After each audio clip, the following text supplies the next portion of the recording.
Hello and welcome back. We are in chapter 11, where we will be discussing male female differences.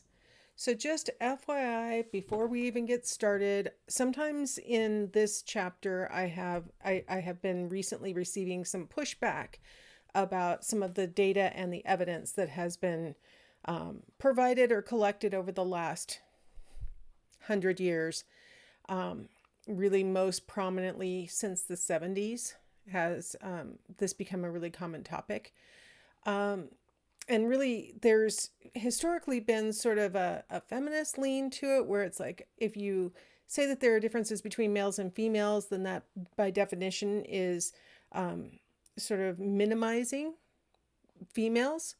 And I think that's really an important thing to sort of drop from our expectation or our defensiveness as we're listening to this chapter. There's not a lot that I'm going to say males are better or females are better. It's just we have got some differences, and the differences, just like other personality traits and things that we've talked about so far in class, sometimes benefit people with one version of the trait and sometimes benefit people with the other version of the trait. So there is no blanket one sex is better than the other. The other thing that I more recently have been getting pushback about is transgender issues regarding these data that I'm going to be reporting. And it's kind of tough. It's hard to say anything coherent about that. It's again, the data is what the data is, and it's not being presented as an agenda, it's being presented as information. And so if you can process this information through an unbiased mind, I think you'll find that it isn't designed to be offensive. It isn't inherently offensive. It is perhaps offensive in the eye of the beholder, but that's sort of my, I don't know, preparatory, get ready. There may be some things that you don't like hearing. And then the last thing I want to say is that throughout the chapter, we're going to be talking about averages. So we're never talking about a specific individual. No prediction could be made about a specific individual based on any of the stuff we're going to talk about. So hopefully that kind of sets it up. All right. So first off, let's talk about standard, consistent differences between males and females. One thing I have recently seen a meme going around where it shows two skeletons embracing, and the meme says, when you take all the rest of the superficial stuff away, you can't tell male from female. There is no deep down basic difference. But that's not actually true. Aside from stature, the height of the skeleton, on average males are taller than on average females. But I know for myself, I am 5'9", which is the height of the average male in the United States. So I'm going to say right off from personal experience, there's a wide variation. There are some women who are taller than me, right?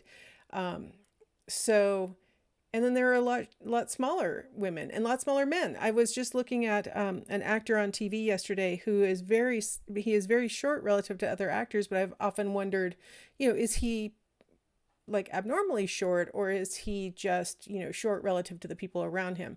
And it turned out he's 4'11". So I'm going to say there's a lot of variation in height within the sexes. And so we could never be completely confident if we found a 5'9" skeleton just strictly on stature that we could confidently say that it must be male or that it must be female. But luckily there are other cues in the skeleton that will help us to figure it out. One of the most important ones is the shape of the pelvis. The female pelvis is different from the male pelvis, particularly after puberty and especially after childbirth. So those things really, really alter the pelvis. If you have a girl, prepubescent girl skeleton versus a prepubescent boy skeleton, the pelvis might be a little more difficult to distinguish, but there still are cues and things that anthropologists who really understand bones can identify. And so when they do historical digs, they can oftentimes distinguish a male from a female skeleton, even among males and females. There are differences in teeth. There are differences in the shape of teeth and the position of teeth, and also facial differences as far as like brow bones. And there are cues just in your bones that would allow a person to distinguish a male from a female skeleton. Here is a little bit more on the height issue. On average, males are taller than on average women, but you see a lot of overlap. Like, you have the average height of the woman on the left in red, you have the average height of the male on the right in blue, and then you have that big purple overlap where there are lots of males who are shorter than the average female, lots of females who are taller than the average man. And so height on average varies between the sexes. On average, there is a difference in the angle of the femur bone for males and females. Females have a bigger angle as it exits the hip socket and goes down to the knees. So that's another, very deep down way that we can tell the difference between a male and a female skeleton. If we look at how a person's using their brain, we're going to see that on average, males use their brains differently than females do. The male is on the left there, and you see a lot of vertical lines going, staying within that one hemisphere of the brain and going back and forth within that hemisphere. Whereas on the female brain on the right, you see a lot of crosstalk where you see lines going back and forth across the corpus callosum and sharing information between the hemispheres. Really a very common difference between males and females is how they use their brains when doing the same exact task. And then the one that's really obvious as we walk around in the world is that on average, males have more facial hair than on average females do, particularly after puberty, and particularly before menopause. So in the sort of like reproductive years, you see very distinct and obvious differences in the amount of facial hair between fully developed females and fully developed males. So these are just some examples of things deep down that we could tell the difference biologically, maybe more superficially, like we could measure you as height. We could look at your face for facial hair, and then, everything in between, including, needing to use an fMRI to see the brain use patterns. So we do see that there are very consistent and deep down kind of meaningful differences on average between males and on average between females. Now, I'm not going to agree with Freud that anatomy is destiny, right? Freud says that, if you have a penis, this is your life trajectory. And if you try to refute that, according to Freud, if you try to act in a different way, then you're going to have psychological unhealth, he would say disorder. And same thing for females. If you have a vagina, this is how it goes, and this is what you're going to do. And you are locked in. If you want a healthy life, you are locked into these behaviors. So that was the Freudian perspective. And it's not necessarily one that's shared by a lot of modern psychologists. Remember, he was a psychiatrist. I always try and disavow psychology from Freud, but he had such a big impact on our field. It's hard not to acknowledge him. But so the idea that, what sex organs you have will determine everything about you is not necessarily a popular attitude anymore. Some other differences that we see between males and females: on average, women tend to enjoy a longer life expectancy at birth. So when a baby was born in 1900, that baby could expect to live, if they were female, to about age 50. If they were male, probably more like 47 years old on average. We see that life expectancy went up, across the 1900s. And so by the year 2000, a baby who was born in the year 2000 could expect to live to be, if they were female, somewhere around 80. If they were male, something more like 75. You may have heard during the COVID pandemic that for the first time in 100 years, life expectancy went down for a baby born that year. You got to be really careful when you listen to life expectancy, because a baby born in the year 2000, their life expectancy is based on what the average age of death is in the year 2000. So it's not based on that individual baby's likelihood of making it to 50 or 70 or 80. So keep that in mind. So just because life expectancy went down due to COVID, that doesn't mean that an individual is actually going to have a shorter life than they would have if COVID hadn't existed. It just means that the averages have gone down.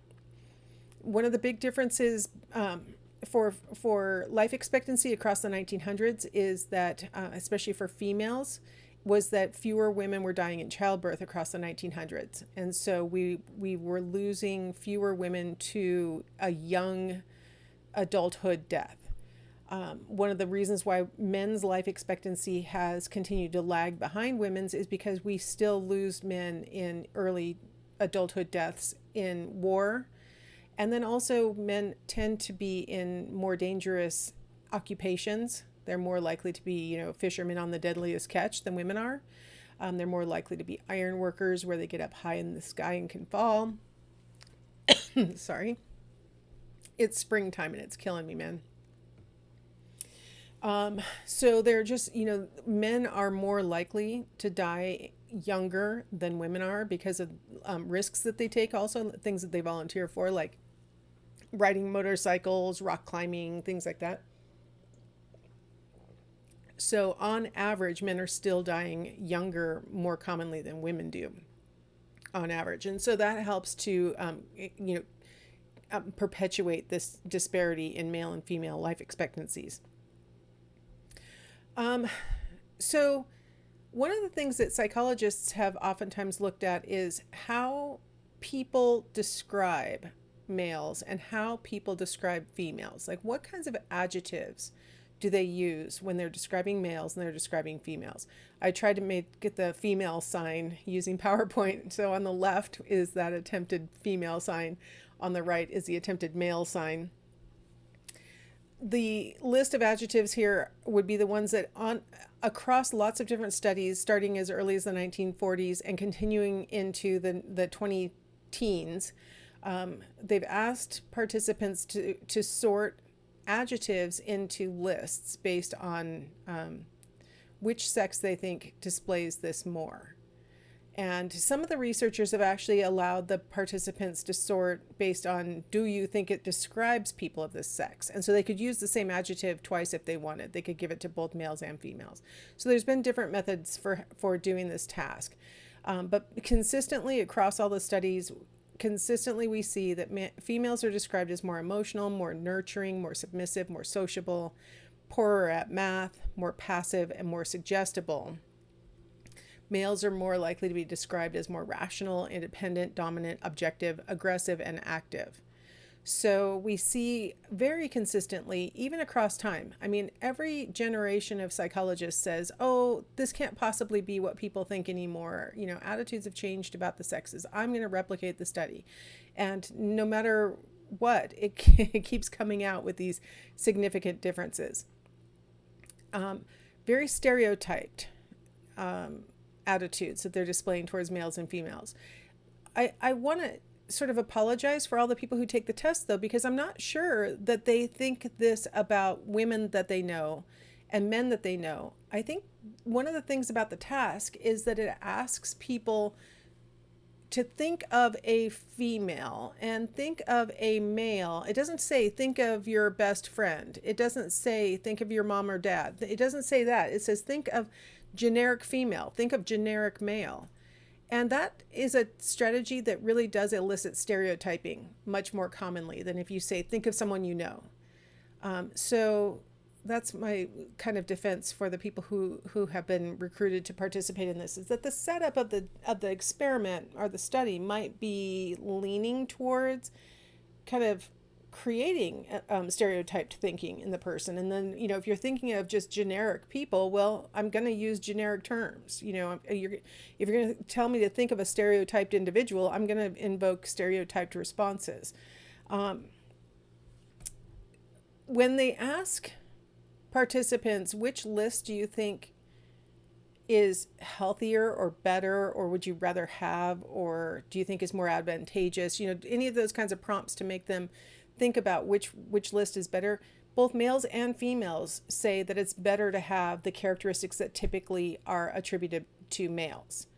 So, though there's sort of this sexism where we say, well, male traits are better. Male traits are the desirable ones when we complete these kinds of studies. The thing is, like I was saying, it's possible that the design of the study is eliciting responses that are not representative of what the person would actually say if they thought about an individual that they knew. I mean, it's easy to seem sexist or to have stereotypical attitudes when you're thinking about generic people. When you ask a person who thinks, for example, something sexist like women should not work outside of the home when they have children, and then you say, okay, well, you have a daughter and she's 15. Do you think your daughter, when she gets older, should work outside the home, should be allowed to pursue a career if that's what she wants to do? Oh, well, yeah, definitely my daughter should. If she wants to work outside of the house, well, that makes sense. It's my daughter. So what we see oftentimes is that these characteristic attributions might be a function of the setup. The other thing about that statement that I added there is that there's not much validity to these characteristic attributions in the sense that on average, women are not necessarily more emotional. For example, if you factor in not only emotions like crying, but emotions like anger, all of a sudden males and females are equally emotional. If you add in, questions that would ask sort of what the person is experiencing inside. So maybe the person isn't crying or showing evidence of anger, but they might be experiencing symptoms of sadness or anger. Or fear or whatever the emotion is. So a lot of times when we actually examine these different characteristics that are listed under male and listed under female, we find that actually both sexes display these characteristics. So believing that there are sex differences like this is probably faulty too. Not only are people answering probably in a faulty way because of the setup, but also just this general stereotyping of males and females is probably based on faulty logic as well. All right, let's go ahead and take a break here and we'll talk about male-female differences ? Like, are these evidences of differences? So I'll see you in the next video.